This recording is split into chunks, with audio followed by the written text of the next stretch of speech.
Inventory. We're going to continue on with discussing various aspects of inventory in this chapter, okay? Are the lights okay? How you guys want it? Perfect?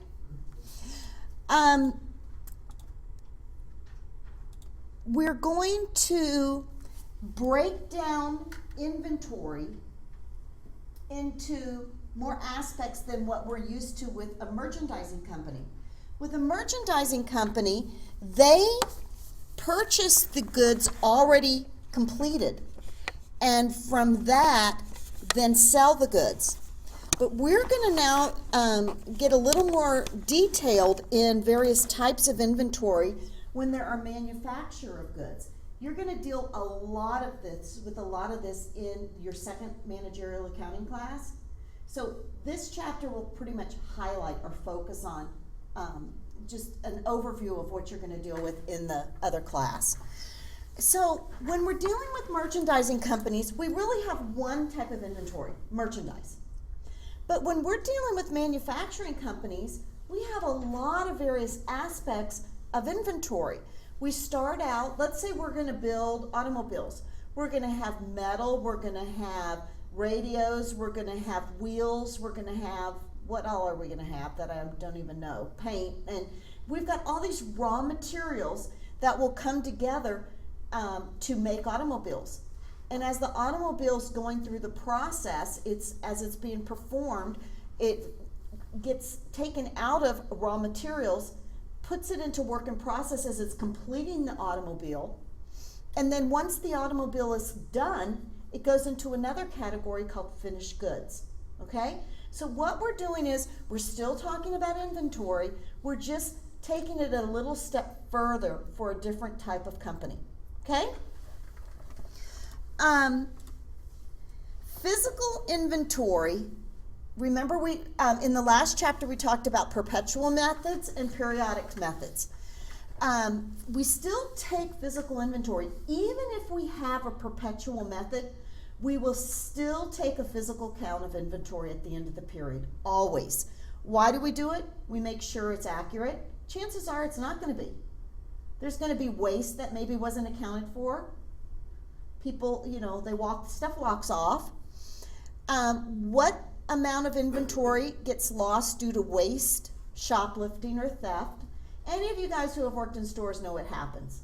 You can have the best controls in the world and someone's going to find a way to do it, right?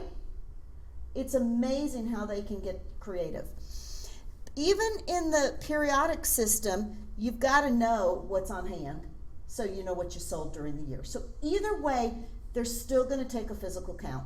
So if you had a question that said, under which method would you take a physical year-end count? What would it be? Periodic? Perpetual? Neither or both? Both. So when you take a physical count, you basically either do it when the business is closed, or sometimes they'll rope off certain areas of the store so they can really get an accurate count on certain types of inventory. And usually it happens at the end of the accounting period, right? Because that's when you're going to know what your ending inventory is. Now, inventory is going to involve various types of products, be it raw materials or goods that are kind of in process or goods that are totally complete. But sometimes we have to understand when we really have ownership to those goods. We kind of talked about a little bit in the last chapter. Remember how we talked about FOB, destination, FOB, shipping point, as to when ownership or title really passes? Goods in transit might be goods we bought, but they haven't been received yet. But we might still have title to them, depending on who takes responsibility of the process of those goods being shipped. Goods in transit should be included in the inventory of the company that has legal title to the goods. Legal title is determined by the terms of sale. Remember we talked about those free on board destination, free on board shipping point? Depending on how the terms of the sales contract goes, determines if we should show them in our inventory at the end of the period. Okay? Any questions so far? You guys okay? So, in taking a physical count, oops, I think I screwed that one up. We had this last chapter. We've got the free on board shipping point, where basically at the shipping point the buyer then is going to take ownership of those goods, or title, because the buyer's paying the freight. Ownership of the goods passed to the buyer when the public carrier accepts the goods from the seller. FOB destinations, where the seller's paying it all, so the ownership isn't going to pass to the buyer until they reach the buyer. Okay? So if you have a question that says, who has title to these goods, FOB destination? You'd know it's the seller. Who has title to these goods if it says FOB shipping point? The buyer. Okay? Goods in transit should be included in the inventory of the buyer when A, the public carrier accepts the goods from the seller, B, goods reach the buyer, C, terms of the sale are FOB destination, or D, terms of the sale are FOB shipping point. What?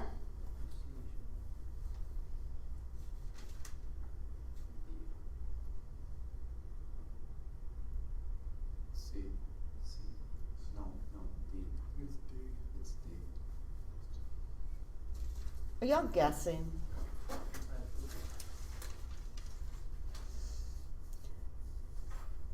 FOB shipping point means who pays for the shipping? The buyer. So the buyer has the title. FOB destination, who pays for the shipping? Seller. Okay? So the correct answer is D, FOB shipping point. Okay? You're going to see that one again, I promise you. And anyone gets it wrong, you get an F on the whole test. Okay? That's a given. So who gets it? You see, now it's going to screw you up because you're stressed. Determining ownership of goods. What happens when you've got consigned goods? Who owns those goods, guys? The shop doesn't own them. So to hold the goods of other parties and to try to sell the goods for a fee, they don't own the goods. They're just basically renting the space for them to try to sell the goods. Many boat, car, and antique dealers sell goods on consignment. Why do they do it that way, do you think? Less risk, isn't it? Cheaper?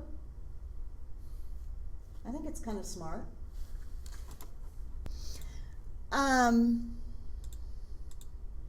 Okay. And guys, I'm going over some of this stuff that it's beneficial and it's helpful, but to kind of get through the chapters, I'm not adding some of that extra stuff, which maybe makes this a little more boring, but I'm saving time, okay? Inventory is always accounted for at cost. Guys, this is such an important concept. The sales price really is, the only way we deal with the sales price is what a customer gives us for money. But we always deal with the price that we pay for goods, okay? It's always earmarked at cost. Cost includes all expenditures necessary to acquire the goods, which can also include freight, right? Can also include any types of maintenance on the items. Unit costs are applied to quantities to determine the total cost of the inventory and the cost of goods sold using these various types of items. Well, basically, there are times when you might have 1,000 of these exact same tables. And these tables are consistent, they're constant, and we might purchase 100 of them for 50 bucks. And then the next grouping, we might purchase 100 for 70 bucks. So to determine which ones we sell, there are various ways of determining do we take the ones that we bought first and let those be the ones that go out first? FIFO, first in, first out. Do we take the ones that came in at the very last and say we sold those first? LIFO, last in, first out. Do we average them all out and we say, let's take all of them and do a weighted average on the average cost and do it that way? See, there are all these ways companies can determine their inventory. And we're going to talk about that. Or we can do specific identification. A specific identification would happen when these tables are all unique. So I may choose to have red bells on this table and extra metal that does something amazing. And that table might cost $40 more because I'm choosing to do that. Where there might be another table that might have speakers attached to it that maybe cost us $400 more because we wanted something unique. In that case, we would do a specific identification because of the uniqueness of each table. We want to keep track of them separately. Specific identification is going to happen more with jewelry, with houses, with automobiles, right? It probably won't happen with just projectors, right? Do you guys kind of get what I'm trying to say? When they're very generic items, you're probably not going to worry about specific identification because they're going to be in lumps. Okay. Crivets TV Company purchases 3 identical 50-inch TVs on different dates at costs of $700, $750, and $800. During the year, Crivets sold 2 sets at $1,200 each. Here are the facts summarized below. Do you see how one purchase happened on February 3rd for $700? One purchase happened on March 5th for $750, and then one purchase happened on May 22nd for $800. So we have them all identified, and then we show we sold 2 of them for $2,400 on June 1st. How are we going to determine what inventory we sold, guys? How are we going to do it? Well, there's ways of doing it. If we have specific identification, then we can say if Crivets sold the TVs it purchased on February 3rd and May 22nd, then its cost of goods sold is going to be $1,500. It's going to be the one here we bought for $700 and the one we bought for $800. See? Or $1,500. And if that's the case, then the one that's left in ending inventory at the end of the period is the one on March 5th, isn't it? See? So here's an example of specific identification. Here are 3 of them. These 2 are being left. This specific one is staying. Specific identification is where you match the actual flow costing method of basically specific items. It's not going to happen unless they're very unique items, okay? Generally, that's not going to be the case. Now, inventory costing, this is something you'll probably see again. It doesn't mean just because we use LIFO or we use FIFO, that doesn't mean that that's really the way we sell the products. So let's say a business chooses to say the last items that came in are the first ones we're going to show got sold. That doesn't mean truly those last items are the first ones we sell. That would be stupid, wouldn't it? Don't you want to sell the oldest items to get them out? I went with a girlfriend yesterday to Penn Bicycle. She's looking for a bike. Okay? So, you know, boy. How many of you guys have bicycles? It's a whole, I mean, talk about an experience. My husband got ours about 9 years ago, and I know he spent a lot of energy and time making them what we want, and I think he maybe spent $1,500 a piece on ours, which back then was probably a lot of money, but they're not race bikes. They're just these hybrid, you know, things. But I mean, you can spend $700 on a bike, or you can spend $5,000 on these bikes.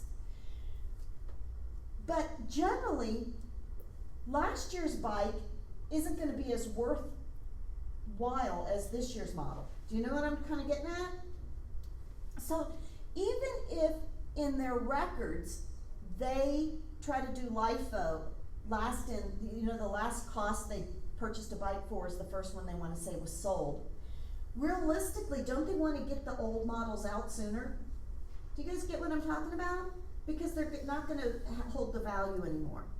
Same with automobiles, right? Yes. Well, Oh, I'm you're stretching, sorry. That's okay. I won't call. Just yell if you have a question, Okay. so I won't bug you again. Most companies use FIFO. 45% of companies use FIFO in their costing system. 24% of companies use LIFO. 15 use another form, and 16 average it all over. But the key here is, what's the biggest way people use costing? FIFO, yes. And just because it's FIFO doesn't mean that's what they're required to do on the physical flow of selling goods. It's just what they do for money purposes. Does that make sense? Okay, so here's an example. Data for Houston Electronics Astro condensers, whatever that means. We started the year on January 1st with 100 units at $10 a unit. Then we purchased on April 15th 200 units at $11 a unit. Then we purchased on August 24th 300 units at $12 a unit. And then on November 27th we purchased 400 units for $13 a unit. So we've got 1,000 units and all the cost is $12,000. Now, we only have 450 units on hand at the end of the year. So how are we going to determine which of those units got sold? Depending if we go LIFO, FIFO, average cost is how we're going to determine the pricing of the ending inventory and of the cost of goods sold. So do you see how we take what we started the period with, the inventory, we add all the purchases, and then what's left on hand at the end of the period, 450, that means the extra had to be sold, right? Or it's gone. Does that make sense? Important concept. Beginning inventory plus purchases minus the ending inventory is what you sold. FIFO means the earliest goods purchased are the first to show sold. How that works? We have $12,000 that are available here. But if we're showing that so FIFO means the first ones in are the first ones we sold. So if we show the first ones in are the first ones we sold, what we'll do is we're going to take these last items to say they're still on hand. FIFO, first in, first out. So that means out of the 450 units we still have available, 400 of them came from the November 27th purchase, and 50 of them came from the August 24th purchase. The others all are sold. So we'll take 400 of these units at $13 a piece. And then we'll take 50 units at $12. Because remember back here how 450 are our units in ending inventory, okay? So we'll take the 400 units at 13, the 50 units at 12, meaning our ending inventory is $5,800. Now it's $5,800 because we're using the FIFO method. First in, first out, meaning the ones that first were purchased are the ones that sold first, okay? So our ending inventory is the older ones. Does that make sense? Yes? Couldn't you do it the other way and take the first 550, the 100, 200, 300? Absolutely. But this is FIFO. So we'll do it LIFO too. But under FIFO, these all got sold. So the 450 remaining, out of this 1,000, the remaining is 450. This 450 of this. And you're exactly right, we're gonna do LIFO, where really all of this got sold, but this is still remaining and 150 of this. Does that make sense? Again, this doesn't mean this is how we really sold the goods. This is how we're gonna financially account for them. Make sense? So, if the 5,800 is sitting in ending inventory, then that means we sold 6,200. Okay?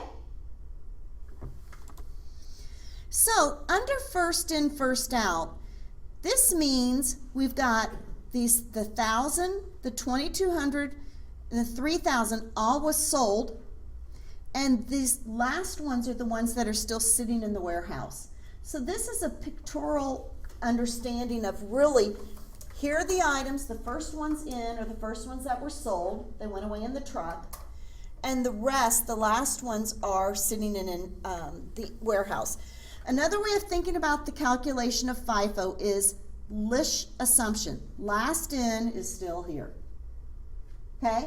The first in or the first out to be sold, but LISH means if the last ones are in, they're still here for ending inventory. Okay? Now we're talking about LIFO. LIFO is the latest goods that were purchased or the first to be sold. Sorry, guys. Last in, first out is, and you're John, right? Are you John? Who's David. David, I'm sorry, you're John. Yeah. David, I'm sorry. David, this is what you're talking about. So LIFO is the 450 items that are still in ending inventory are going to come from the top because the last in were the first ones to be sold. So that means we've got ending inventory here of 5,000. You see the top ones? And our cost of goods sold is going to be 7,000 instead of what we had earlier. Okay? So in this case, the items still sitting in the warehouse are these older ones, and the items that were sold are the ones that we just bought. Okay? Now the average cost is a combination where we basically weigh them all. So the weighted average is all on various units. So for example, we are going to apply 100 units at 10 bucks, 200 units at 11, 300 units at 12, 4 at 13. So if we take $12,000 cost, divide that by 1,000 units, what do we average per unit? 12 bucks. So if we have 450 units still on hand, we're just going to average it to be 12 bucks. And then our cost of goods sold is going to be the difference, right? I'm so sorry, guys.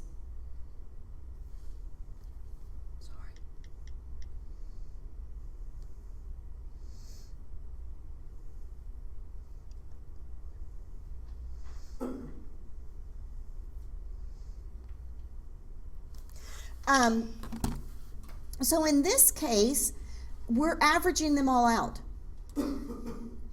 So here, you see the warehouse, you see all the items. We kind of come up with a random average. We just keep, wash them through both ways, both being at 12 bucks. So this is the interesting piece here, guys. Look at the different numbers. With FIFO, our net income is higher. Why? Because we're taking the cost of goods sold to be the oldest ones, which means usually cheaper prices. Under LIFO, our income is the lowest. Why? Because we are taking the most expensive items. Generally, prices rise, right? Generally, prices rise. So FIFO means the older units are going to be cheaper, and then the ones we purchase at the later or towards the end are going to cost more. So with FIFO, your net income is going to be higher. With LIFO, your net income is going to be lower, and the average cost is going to be in the middle. Does that make sense what I'm trying to tell you guys? Do you know, is there certain industries that tend to do one or the other? Is there a trend in that? Generally, most do FIFO. Not depending on what type of industry it is. Not that I know of. But you're asking a really good question, and when we take the next break, I'll Google it. So know that FIFO is generally going to have a higher income because their cost of goods sold. Look at that. See the cost of goods sold in FIFO $6,200 because we're taking the older goods. Under LIFO $7,000. So that makes the difference as to why it's FIFO versus LIFO.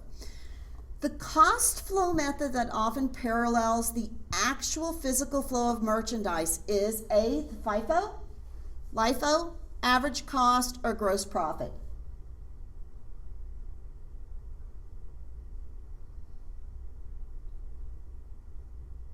So normally when I'm looking at Priuses, actually I was looking at something else, and they had a bunch of them still left over from 2013, which made me go, probably not a good car if there's a bunch of them left over. Do you know what I'm saying?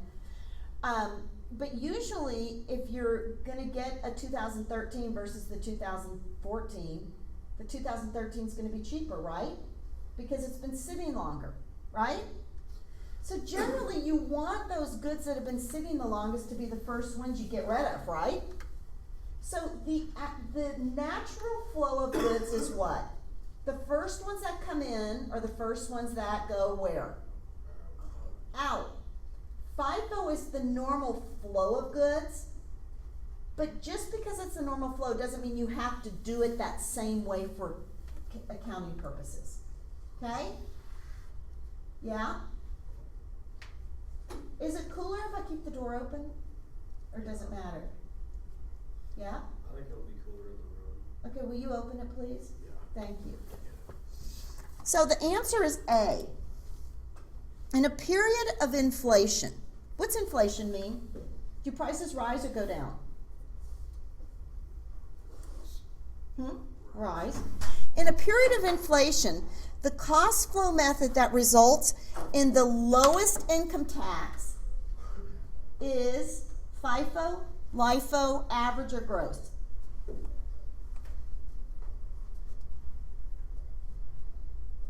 As prices go up, and if we use LIFO, we're taking those prices that are going up to be the ones we sold, right? So LIFO is going to give us the lowest income taxes because it's the lowest net income. Make sense?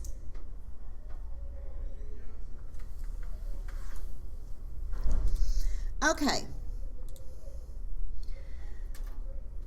Methods need to be consistent. One thing that's required is if you start with a method, you have to continue with the method.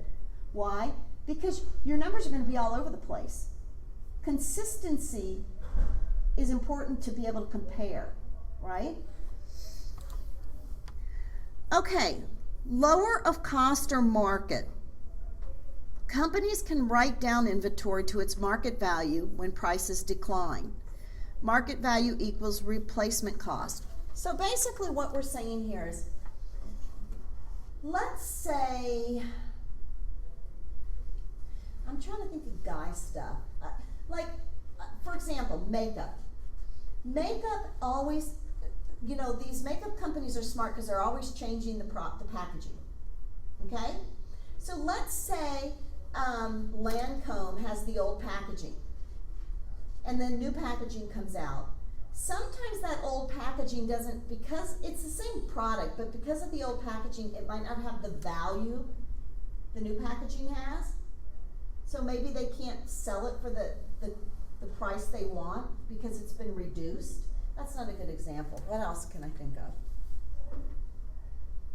of? Okay, how about just simple, we have these desks in here, but you know, and we bought them for $50 a piece, but Augsburg had a flood, And it's not too bad, it's just the rubber wheels, you know, the flood only came in about this much. But these $50 desks, you know, kind of are a little damaged, like they smell a little moldy and musty. Okay? Do you kind of get what I'm trying to say? So they're not worth what we bought them for. We still want to sell them, but they're not worth what we bought them for. So if the market value is less than what we bought them for, we need to write it down. Because we always want to be accurate, and if we err, we want to be conservative in our errors. So instead of showing our inventory to be higher than it really is, we need to make it, bring it down to what is always the more conservative approach. Does that make sense to you guys? David, you're looking confused. Is that only to bring it down if it's going below cost? Yes. Only if it's going below cost. Now, let's just say I have this most beautiful diamond, and I bought it for $5,000, but I think it's worth $20,000. Doesn't matter. It's always the lower of cost or market. See what I'm saying? Lower of cost or market. Assume that Kentucky TV has the following lines of merchandise, and market values are indicated. So, flat panel TVs, the cost is $60. The market is $55. Satellite radios, the cost is $45, the market's $52. DVD recorders, cost is $48, the market's $45. DVDs, the cost is $15, the market's $14. Well, those that where the market are lower than the cost, we're going to have to adjust the inventory. So in this case, do you see how we're going to have to adjust our inventory to the lower of either cost or market? Okay? Now, inventory levels. You know, what's the big deal with inventory? Who gives a rat's? You know, just have the products on hand. Why is it not that easy? A lot of money's tied up in inventory, isn't it? And so you're going to learn in managerial accounting next semester, those of you who are going to take it.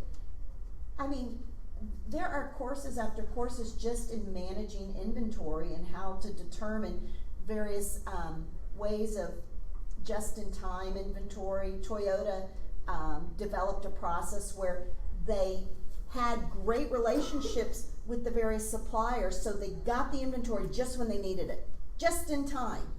And why'd they do it? It cut down on storage, rent, cost of owning all these goods, the interest of holding the goods. Does that make sense? I know Dell Computer, I think their inventory turns over every 7 days. That's smart, isn't it? They're not letting stuff sit for long. So inventory management is what you're going to learn about in managerial accounting. And basically, high inventory levels are costly. It deals with storage costs, interest costs, things become worthless easier, quicker. But low inventory levels are a problem too, aren't they? Nothing's worse than low inventory levels. You've got people who want your product and you don't even have the product to sell. I mean, that's the dumbest thing in the world. So there's a fine line with managing both aspects. Inventory turnover ratio is one of these ratios we're going to talk about. It's the cost of goods sold divided by the average inventory. And then days in inventory is this 365 divided by turnover ratio. So for example, Walmart, if we look at their ending inventory in 2011 and in 2010, and then look at the cost of goods sold, their inventory turnover in 2010 turned over 9.1 times. So roughly every 1.2 months. In 2011, it turned over 6.2 times. In 2012, it turned over 8.4 times. So what does that mean? Well, in 2010, it sat on the shelves roughly 40 days. In 2011, 58 days. Target oh, this is Walmart, here's Target, here's the industry average. I'm sorry.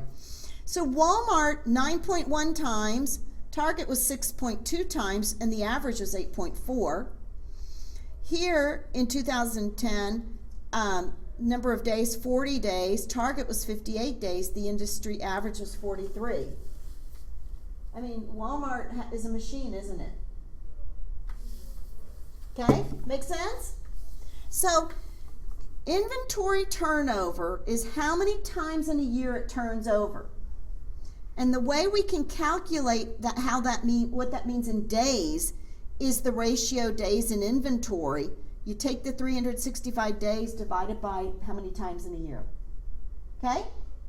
2 of them you'll see again on this quiz. Okay, guys? We'll see them again.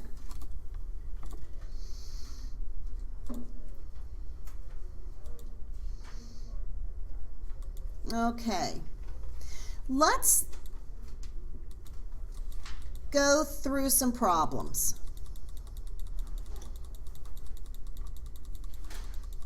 Pretty much that is the gist of this chapter. I mean, in a nutshell, we've completed the chapter. But it's really important. We're going to go over some problems just so it cements in the LIFO, the FIFO, the average cost. Okay? Any questions? Do you want a break first? 5-minute break? Sure. 5-minute break.